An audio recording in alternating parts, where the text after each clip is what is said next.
Hello, સંભળાતું નથી તમને? કોણ છો? બોલતા કેમ નથી? અરે સંભળાતું નથી?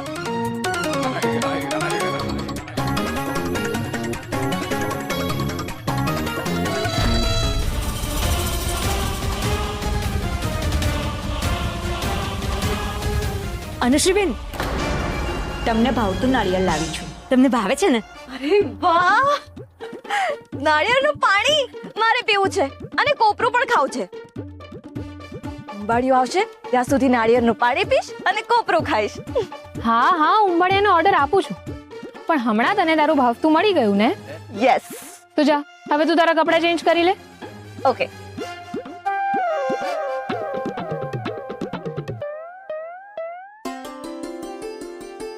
ખરા ટાઈમે ઉંબાડિયું કાઢ્યું બેનબાઈ.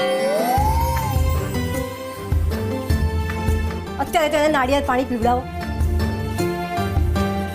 પણ બેન, આ નાળિયેર છોડવું પડે ને, એ કેવી રીતે થાય? લાવ.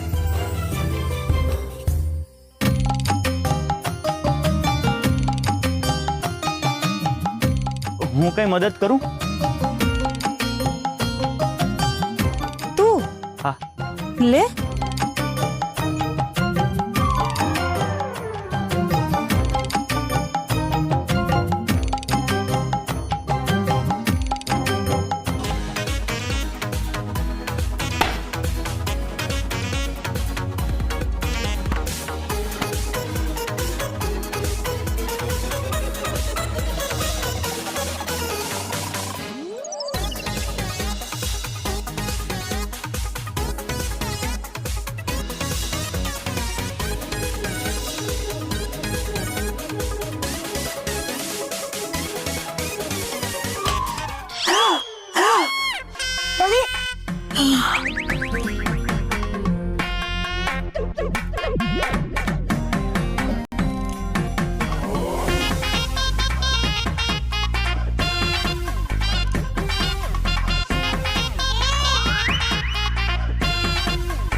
માય ગોડ, આ રીતે કોઈ નાળિયેર ફોડે?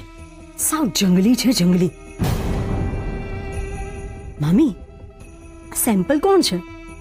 દી, એ આપણા ઘરમાં મહેમાન છે ને, મહેમાન સાથે આ રીતે વાત ના થાય.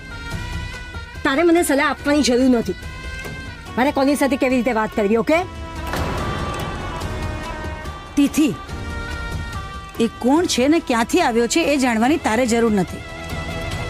જા, જઈને એની થાળી તૈયાર કર. હું શું કામ કોઈ કામ કરું? હું કોઈ કામ નહીં કરું. આ બધા કામ માટે ભાભી છે ને. મામી, આ રીતે નહીં જુઓ. આમ પણ હું ઘરમાં ક્યાં કોઈને ગમું જ છું.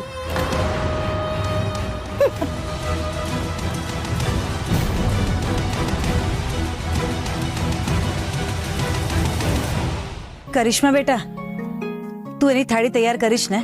હા હા મમ્મીજી, આમાં કઈ પૂછવાનું હોય? પણ એમને જમવામાં શું ચાલશે? તમે શું ખાશો જમવામાં? હું આ સમયે તો મારા માડી મને પરોઠા અને શાક ખવડાવે.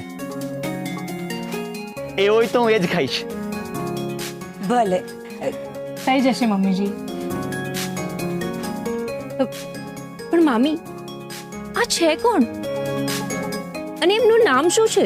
મારું નામ છે રુદ્રદત્ત પુરોહિત. જય બજરંગબલી. જય બજરંગબલી.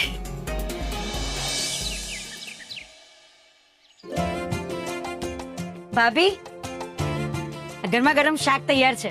સારું, એને એક બોલમાં કાઢીને ડાઇનિંગ ટેબલ પર મૂકી દે. હા. લે કરિશ્મા, આ પરોઠા શેકી લે અને મને એ પ્લેટ આપી દે.